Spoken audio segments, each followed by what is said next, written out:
¿Se fijan cómo me pongo espiritual cuando voy a empezar? Modo espiritual, pues, activado. ¿Cómo están, muchachos? Modo predicador.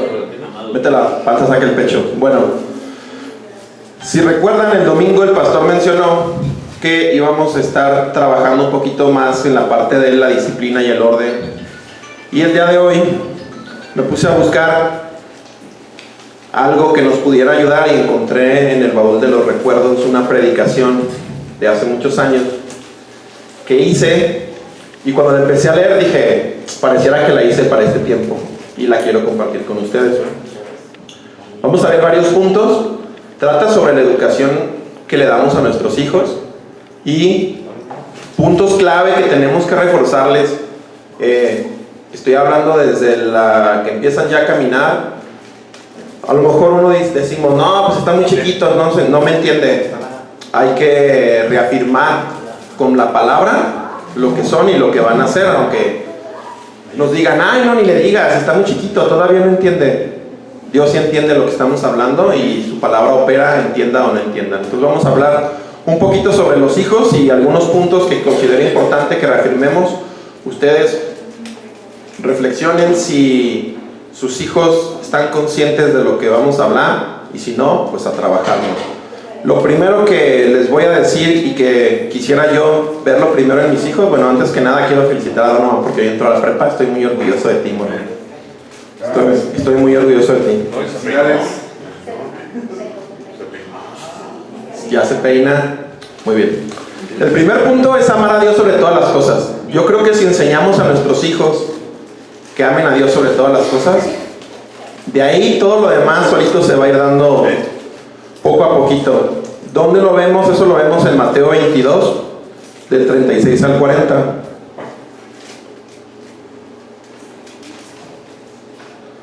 Me llama mucho la atención porque ahí habla un poquito sobre la ley, ¿no?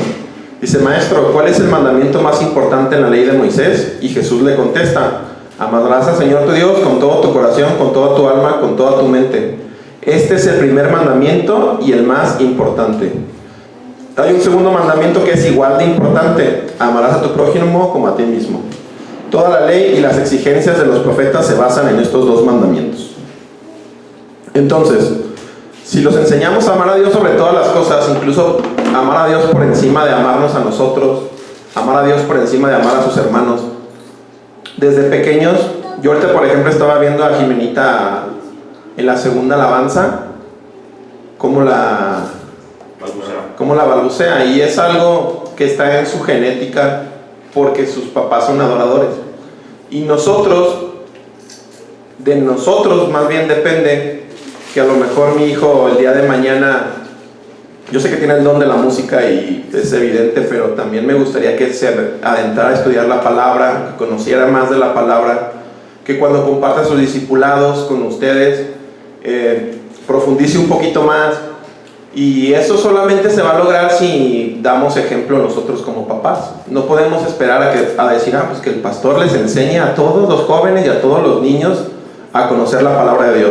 Que la maestra de la escuela dominical, cuando salga mi hijo, ya esté transformado y obedezca la primera y se sepa algunas citas bíblicas, ¿no? Tenemos que empezar desde la casa. El segundo punto que considero muy importante, después de amar a Dios sobre todas las cosas, yo creo que el siguiente es enseñarles identidad correcta. La identidad es lo más importante, y muchas veces como padres, desde chicos, les estamos poniendo una identidad incorrecta al decirle, ay, qué tonto eres, ay, no seas menso. Ya lo hemos platicado infinidad de veces en la iglesia. El problema es que aunque lo hemos platicado 1000 veces, yo lo sigo viendo. Ay, eres una tonta, ay, no te fijas. Y les estamos maldiciendo a los hijos. El otro día platicábamos en casa de mi suegra sobre las maldiciones generacionales. Y yo le decía, pues, cuando Cristo muere en la cruz y morimos con Él, resucitamos con Él, todos nuestros pecados y todas las maldiciones generacionales deberían de quedar cortadas. Pero el poder de la lengua, la enseñanza de vida, la enseñanza de vida y lo que estamos hablando, aunque Jesús ya pagó por todo eso, nosotros podemos traer de lo espiritual cosas que ya no tendrían por qué operar. Amén. Entonces tenemos que tener muchísimo cuidado en la identidad que le estamos generando. Nunca es tarde para enseñar identidad correcta. A lo mejor Manuel, su servidor, que ya tenemos hijos en preparatoria. No, es en serio, porque a lo mejor llegas a pensar, no, pues ya que le enseño, ya él. Yo he escuchado señores que dicen, ya es un hombre, ya depende de él lo que haga. Y yo digo, tú siempre vas a ser su papá. Por lo menos terrenalmente eres su imagen de padre y tienes que dar ejemplo. En Juan 1:12 dice, pero a todos los que creyeron en él y lo recibieron les dio el derecho de llegar a ser hijos de Dios. Suena tan trillado, es una cita tan leída, y yo me preguntaba, ¿por qué si lo sabemos en el Logos, por qué si lo creemos y es rema, por qué no lo podemos mantener de 24 horas? Yo en el transcurso del día hay momentos en el que se me olvida incluso que soy cristiano y hablo como si trabajara en el mercado de abastos, se me salen muchísimas groserías, a veces me gana la carne y maldigo a 2 o 3 personas que no manejan bonito. No se rían ahí, ustedes no. Tú no manejas, pero sí me corriges cuando digo algo que voy manejando. Y esa parte, esos instantes en los que la carne supera el espíritu, perdemos la identidad por un momento. Me acuerdo, por ejemplo, de la parábola de hijo pródigo cuando dice, y volviendo en sí. Entonces yo creo que yo vuelvo en sí al día, no sé, 30 veces, 40 veces. No estoy consciente al 100% de la identidad correcta. Y a veces actuamos fuera de esa identidad. Y la gente que sabe que somos cristianos va a aprovechar esos 2-3 minutos para tratar de exhibirte. Dice la palabra que Dios no permitirá que seamos avergonzados. Pero también dice la palabra que perseveremos en todo tiempo en oración y que perseveremos en su palabra. Yo creo que esa es la manera para que la identidad no se nos esté olvidando a cada rato. La tercera, que creo que es muy importante que le podamos enseñar a los hijos, es enseñarles a honrarnos. Y vuelvo a lo mismo. Ya están grandes. No, ya que me va a honrar si ya son bien rebeldes a esa edad. ¿No han escuchado a alguien que dice eso? No, ya a esta edad ya no hacen caso. Ya se parece que se mandan solos. Hacen lo que quieren. Y el hecho de que tú mismo cedas esos paradigmas hace que ellos entren en maldición. No es que tú los estés maldiciendo, pero si vamos a lo que cita la Biblia, eso pasa. Dice en Éxodo 20:12, honra a tu padre y a tu madre, entonces tendrás una larga vida y plena en la tierra que el Señor tu Dios te da. ¿Cuántas veces hemos escuchado eso? ¿Y cuántos muchachos hemos visto a los 17, 18 años que parten con el Señor o parten con el otro Señor que está para allá abajo? ¿Cuántos hemos visto? ¿Cuántas historias hemos escuchado? Entonces yo me pregunto y les pregunto, ¿que la palabra de Dios no es verdadera? Y si Él promete darles larga vida, ¿lo va a cumplir? ¿En dónde está la falla? En que los papás, los hijos no te van a honrar en automático. Denle gracias a Dios que nos amen en automático por ser sus papás y porque suplimos sus necesidades. Pero de eso a que nos honren hay una gran diferencia. Yo, por ejemplo, pienso, a veces Pati me dice, ¿ya le hablaste a tu mamá? ¿Ya le hablaste a tu papá? ¿Cuánto tiempo tienes que no hablas con ellos? ¿Y cómo nos justificamos, no? No, es que tengo muchísimo trabajo. No, es que me traen en friega. No, es que el domingo ahora sí los vemos. Y el domingo, no, sabes que ando bien cansado, mejor hay que descansar. Pero cuando tenemos un problema, ¿a quién acudimos? A los papás. Yo a veces creo que eso más bien es deshonrar a los padres. Acordarte de ellos cuando solo tienes problemas, para mí no es una honra a los papás. A lo mejor ustedes tienen otro concepto de eso, pero para mí es así como... Es como con la gracia, ¿no? Sabemos que los papás siempre van a estar ahí. Y se nos olvida que nosotros vamos a ser papás y vamos a tener que siempre estar ahí. Yo pensaba el otro día, me gustaría mucho que cuando yo esté más grande, cuando yo llegue a ser adulto, físicamente cuando mi cuerpo ya se vea de un señor con canas, que me puedan encontrar una sola cana, tengo muchos tintes para que eso nunca pase. Cuando llegue ese momento que mi hijo me busque por gusto, Yo traté de analizar y dije, ¿por qué yo no busco a mis papás? Si mis papás, quien los conoce, los pastores los conocen de mucho tiempo, mi mamá por lo menos de amistad larga sabe que son buenas personas. O sea, no tuve un papá golpeador, no tuve un papá borracho, no tuve un papá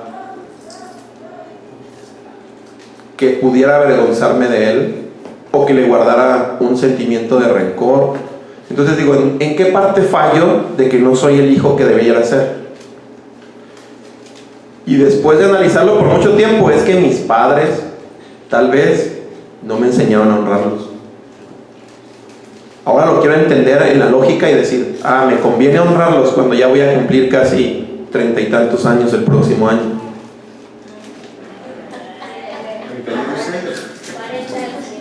Bueno, ya no voy a tener 30 y tantos. Entonces el próximo año ya podemos hablar de que soy señor. Pero bueno, la idea es que nosotros, como hijos, tenemos que enseñar desde pequeños que nos honren a nosotros los padres. Una manera de que nos honren es la obediencia. Si nosotros le decimos a nuestro hijo, hijo, te vas a quedar todo el servicio aquí sentado a un lado, y el niño se para y empieza a correr y empieza a jugar y empieza a hacer otras cosas, es una deshonra el que no te obedezca. Si tú lo ves como que, no pasa nada, en la iglesia hay libertad, todos nos amamos, todo es felicidad, pues en tu casa estás causando un problema para tus hijos. Porque en la iglesia, porque te amamos o porque me aman, no me van a decir, oye, Giovanni anda corriendo en friega. Bueno, ahora sí les vamos a decir, pero antes no lo hacíamos. Yo he escuchado mucho la frase que dice, evítame la pena de decirte. Pues yo les digo que a mí no me da pena. Más bien, evítate la pena de que te tenga que decir lo que dejas de hacer como papá. Y obviamente, para tener la autoridad moral, como la hablaba Manuela otra vez, pues yo tengo que empezar por mi familia. Y si yo te digo que tus hijos tienen que estar contigo por lo menos durante la alabanza, pues los míos van a tener que estar conmigo durante la alabanza.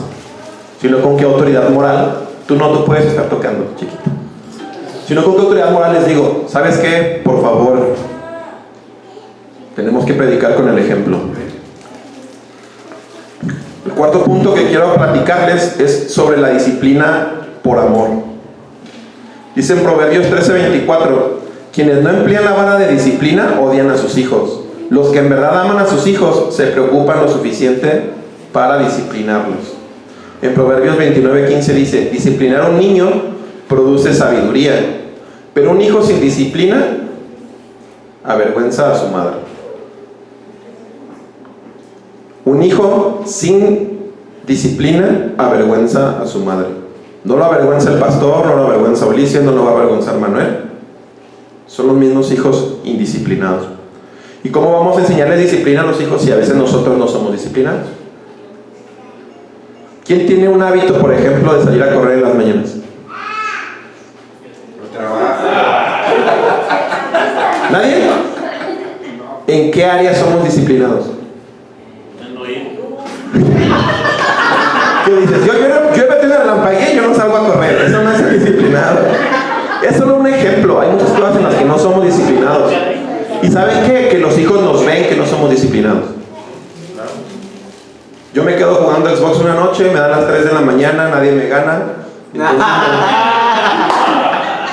me enfado y me voy a dormir. Entonces mi hijo me dice, mi papá juega hasta las 3 de la mañana. Yo también. ¿Por qué yo no? Y lo peor es que al día siguiente me levanto todo ojeroso, me voy a trabajar y luego me preguntan cuando llego a la iglesia, ¿qué onda? ¿Cómo andas? Y les digo, al 100. No es cierto, es una falta de disciplina. Si yo fuera disciplinado tendría un horario para poder dormir, dormiría las horas que necesito dormir y rendiría en el día como debo de rendir. Entonces, mi testimonio es lo que está haciendo que mi hijo y el otro más chiquito tengan problemas de disciplina. La disciplina no se obtiene dando órdenes y supervisándolas. Se obtiene dando ejemplo para tener la autoridad moral de poder decirle, si yo lo hago, tú también lo tienes que hacer. ¿Hasta ahorita vamos bien con los puntos? Bien. 5. Van a decir, otra vez vas a empezar con el reino, pero yo no sé hablar de otra cosa cuando hablo de Dios. Dice número 5, la vida no se trata de salvación, sino de reino. Vamos a leer Mateo 24:14. Dice: y se predicará la buena noticia acerca del reino por todo el mundo, de manera que todas las naciones la oirán, y entonces vendrá el fin. En Hechos 8:12 dice: pero ahora la gente creyó el mensaje de Felipe sobre las buenas noticias acerca del reino de Dios y del nombre de Jesucristo. Como resultado, se bautizaron muchos hombres y mujeres. Y en Romanos 5:17 dice: pues el pecado de un solo hombre, Adán, hizo que la muerte reinara sobre muchos. Pero aún más grande es la gracia maravillosa de Dios y el regalo de su justicia, porque todos los que lo reciben vivirán en victoria. Si quieren pueden leer esa parte en voz alta. Si es otra versión, esta dice: vivirán en victoria sobre el pecado y la muerte por medio de un solo hombre, Jesucristo. Reinarán en vida. Reinarán en vida, eso es, reinarán en vida. Entonces tenemos que inculcarles una mentalidad de reyes y también una mentalidad de sacerdotes. O sea, y debemos de encontrar un equilibrio para que ellos sepan que dentro de su identidad son hijos del rey y por lo tanto son herederos. Porque si no, la herencia es difícil de creer, sobre todo si has vivido en escasez, si has tenido problemas económicos. A veces relacionamos el reino directamente con lo económico, pero los chavos, los niños y los adolescentes deben de entender la parte de la identidad del reinar sobre las circunstancias. No solamente se trata de tener plenitud de bienes, sino reinar sobre las circunstancias, dominar la carne. No quiero entrar mucho en cuestiones científicas, pero pues, los que ya somos papás casi cuarentones, pasamos por la adolescencia y pasamos también por la pubertad, ¿no? Y sabemos que la hormona está canija, o sea, yo decía: Dios, ¿por qué justamente en ese periodo de tiempo, cuando la rebeldía se incrementa, la hormona también se dispara? Que no te me habrás equivocado en algo. Y luego dice: el dominio propio entra dentro de este punto. Si no enseñamos a nuestros hijos a gobernarse a sí mismos, a gobernar la carne, vamos a tener después muchos dolores de cabeza. Pero es muy sencillo que llegue un joven a una iglesia, le prediquen sobre salvación y sea salvo y se vaya. Y yo creo que de eso no se trata en la vida cristiana. No se trata nada más de ver cuántas almas salvas, se trata de ver cuántas almas reinan en vida, cuántas vidas cambias y en cuántas personas te reproduces para que el reino se expanda. Porque si nada más recibió la salvación, va a haber fiesta en el cielo, así dice, y se acaba la fiesta, ¿y dónde queda esta persona? Por eso les decía, qué chido que vayan a servir a otros lados, que la gente reciba de Cristo y eso nos motive. La parte evangelística es muy importante, la parte del seguimiento es más importante. No solo recibió a Cristo, sino que ahora vive en victoria gracias a que recibió a Cristo y gracias a que alguien le sigue predicando la palabra. Ok. Siguiente punto: las autoridades son impuestas por Dios. Los muchachos, y más ahora con la cuestión tecnológica y todas las redes sociales y demás, se prestan mucho a que se mofe uno de las autoridades. El expresidente de la República es uno de los seres más memeados, se podría decir el término, más buleados en la historia. Y ahorita nos quejamos de que el país está de la fregada, pero qué gusto nos reímos 6 años, ¿no? Nos quejamos de que nos roban los guachicoleros el combustible, pero durante 6 años, risa y risa con el burro del presidente, ¿no? En lugar de estar orando y decretando lo que queremos para el país. ¿Qué le enseñamos a nuestros hijos cuando le decimos: mira, ven a ver este meme de Peña Nieto que dice, no, menos, como 5 o como 10?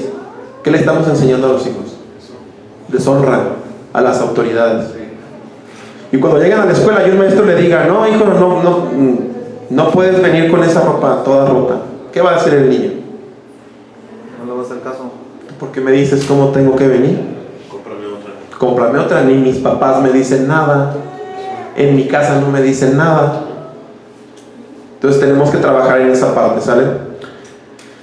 Dice en Romanos 13, toda autoridad debe someterse a la autoridad del gobierno, pues toda autoridad proviene de Dios, y los que ocupan puestos de autoridad están ahí colocados por Dios. Por lo tanto, cualquiera que se rebele contra la autoridad, se rebela contra lo que Dios ha instituido, y en esta versión dice, y será castigado. Dice que cargará condenación. ¿Qué verso es? Es Romanos 13, creo que es el 1 y 2. Sí. ¿Cómo dice esa versión en el 2? ¿Qué verso es? No me acuerdo si es la nueva traducción viviente. No le puse a qué versión era. Dice que el que se opone acarrea condenación para sí mismo. ¿Ah? Lo mismo. Lo mismo, acarrean condenación para sí mismo. Después dice en Filipenses 2, 12 y 13: queridos amigos, siempre siguieron mis instrucciones cuando estaba con ustedes. Ahora que estoy lejos, es aún más importante que lo hagan. Esfuércense por demostrar los resultados de su salvación, obedeciendo a Dios con profunda reverencia y temor, pues Dios trabaja en ustedes y les da el deseo y el poder para que hagan lo que a Él le agrada. Sí sabemos que los hijos, no vamos a estar siempre para los hijos, ¿verdad? Y cuando se vayan, Pues dejamos huella en ellos. dejamos realmente nuestro ADN impregnado en ellos, ¿verdad? Y el ADN que dejamos es el correcto. Van a estar preparados por si el día de mañana no estamos. O se lo vamos a encargar a Dios. Y Dios, mi hijo se fue, yo lo hice lo mejor que pude el tiempo que lo tuve y ahora te lo encargo a ti. Yo creo que no es por ahí, ¿verdad? Número 7 sería: el amor es lo más importante en la vida cristiana. Primera de Corintios 13, 1 al 3 dice: si pudiera hablar todos los idiomas del mundo y de los ángeles, pero no amar a los demás, yo solo sería un metal ruidoso o un címbalo que resuena. Y después habla: si tuviera el don de profecía y si tuviera pero no tengo amor, de nada sirve. Yo creo que el amor es como el INE de los cristianos. O sea, si te piden una identificación como cristiano, tendrías que ser que muestras el amor. Y si no muestras el amor, ya caducó tu identificación y nadie sabe quién eres. O sea, el amor es para mí lo más importante en la vida cristiana. Yo les decía una vez, una persona he conocido en mi vida, una nada más, que cuando yo lo veía decía, Cristo está ahí. Todo el tiempo, o sea, todo el tiempo que lo veía, irradiaba paz, tranquilidad, sabiduría. Yo veía todos los dones del Espíritu puestos en él y decía, si se puede llegar a una intimidad con Dios, de manera que la gente te vea y diga, tú tienes algo que no tienen los demás. El otro día me asombró en la noche, estaba platicando con mi esposa y mi jefe me mandó un mensaje y me dijo, tú no eres católico, ¿verdad? Y yo me quedé así de, yo nunca le dije que no era, o que sí era, no lo tengo en redes sociales, no hablo con él de eso.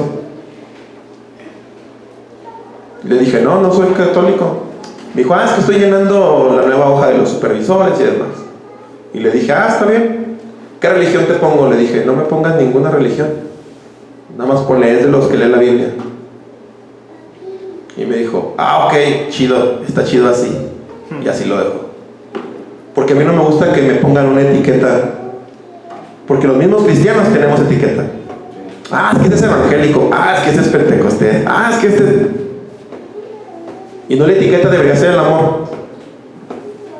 No quiero que suene como a regaño, porque yo en verdad creo que la mayoría de nosotros nos mostramos el amor por temporadas, mientras la identidad la tenemos consciente. Cuando se nos pasa la identidad, los lapsos de olvido, es cuando empezamos a mostrar otras identificaciones. Voy a irme muy rápido con los últimos 3 puntos. Me los voy a aventar de corridito para que me ajuste bien el tiempo. Dice, número 8, y bien importante para los chavos, generación iPhone y demás: el dinero no lo es todo en la vida. Ayer me decía mi hijo, ¿cuánto me vas a dar para gastar ahora que entre a la prepa? Y le dije, ¿con cuánto la haces? Vamos empezando a negociar. No, pues mira, el camión son 7 más 7, 14. Y de la comida. Y empezamos a platicar del dinero. Es para mi hijo, no me pesa darle dinero para que él gaste en la escuela. Pero ¿qué pasa si yo le doy de más de lo que debe de tener? Va a guardarlo, ¿no? ¿Sí? ¿Lo vas a guardar? Lo va a ¿Cochinito? invertir. Lo va a invertir. ¿Lo va a invertir? Va a sembrar, va a sembrar, va a sembrar. Eso sería Va a sembrar. lo ideal. Es lo que su papá le está enseñando, ¿no? Eso es lo que el papá le tendría que enseñar. Así es. Pero también la Biblia dice, o no dice, corríjanme, estar contento con lo que tienen. Sí, gozarse en lo poco y en lo mucho. Exacto. Entonces, yo considero que lo que acordamos fue justo o no fue justo. No lo digas porque estoy acá adelante. 7 pesos y le mando un Yakult para que no se me desmaye. Luego dice, bueno, aquí la cita es Timoteo 6 del 8 al 10, dice, así que si tienen suficiente alimento, ropa, estemos contentos. Número 9, el que conozcas la verdad no te da derecho a juzgar a los demás. Debemos de enseñar a los hijos a no juzgar. Hemos tenido problemas como congregación porque se levanta juicio, porque se levanta murmuración, porque se levanta chismes. Y no como congregación, familias he visto que se separan por problemas de chismes. ¿Qué podemos hacer? No porque creas que tú estás bien, tienes derecho a decirle al otro que está mal. Incluso aunque sea palabra. No estoy diciendo que no exhortes a la gente, no estoy diciendo que en amor no les mostremos la verdad, estoy diciendo que no juzgues. ¿Saben cuál es la diferencia entre juzgar Exhortar. y exhortar? Que la persona esté. Bien fácil. Manuel no vino hoy y empezamos a hablar de Manuel. No, pues es que el Manuel así ya sabe. No, o sea, es muy buena persona, pero... O no estoy yo y hacen lo mismo, pero... ¿Por qué lo hablamos si no está la persona? ¿Va a cambiar en algo la actitud de esa persona? ¿Va a mejorar si entre dos personas que no estamos con él lo platicamos? Diría primera de Chimoltrufia 1:1, no nos hagamos tarugos. Si no está la persona, no hables de ella, a menos que hables bendición. Punto. Y por último, hay que enseñarles a los hijos a diferenciar entre la libertad y ser libertino. Dice en primera de Pedro 2:15 al 17, la voluntad de Dios es que la vida honorable de ustedes haga callar a la gente ignorante que los acusa sin fundamento alguno. Pues ustedes son libres, pero a la vez son esclavos de Dios. Así que no usen su libertad como una excusa para hacer el mal. Respeten a todos y amen a sus hermanos en Cristo. Teman a Dios y respeten al Rey. Después en Gálatas 5:1 dice, y por tanto, Cristo en verdad nos ha libertado. Ahora, asegúrense de permanecer libres y no se esclavicen de nuevo a la ley. Son consejos muy sencillos para platicarse. Ahora les aconsejo que si tomaron nota o la vuelven a ver, los anoten y los empiecen a practicar con sus hijos. Vamos a ver resultados tanto en casa como en iglesia como en la escuela, y va a ser más fácil que de esta manera futuras generaciones expandan el reino más pronto que nosotros. Muchas gracias.